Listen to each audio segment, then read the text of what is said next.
Kesemrautan lalu lintas terjadi akibat banjir di sejumlah titik Kota Palembang. Kepala Dinas Perhubungan Kota Palembang tegaskan sudah menerjunkan petugas siaga dibantu kepolisian dalam menata arus lalu lintas.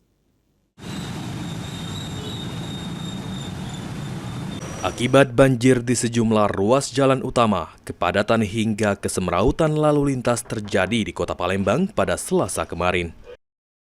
Ditemui pada Rabu 22 April, Kepala Dinas Perhubungan Kota Palembang Agus Supriyanto mengatakan, pada Selasa 21 April kemarin sudah menurunkan 30 petugas siaga banjir dibantu kepolisian dalam mengatur lalu lintas.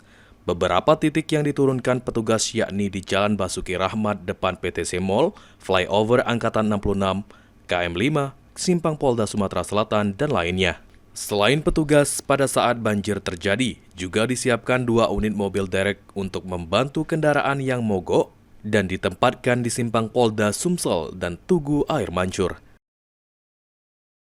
Kemarin di depan PTC, kemudian di Flyover Angkatan 66, terus kemudian di Palimo sendiri, kemudian ke arah. Jadi kami siapkan di situ. Intinya tim kami ini kalau misalnya padat merayap.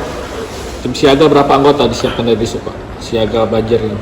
Kalau siaga banjir kami siapkan ada kurang lebih 30 orang. 30 orang. Alat yang disiapkan derek berapa, Pak? Derek sudah 2. Ditambahkan Kepala Dinas Perhubungan Kota Palembang, banjir yang terjadi khususnya di Simpang Polda berlangsung hingga pukul 22.00 waktu Indonesia Barat dan petugas Dinas Perhubungan tetap siaga. Sandi Pratama, PAL TV.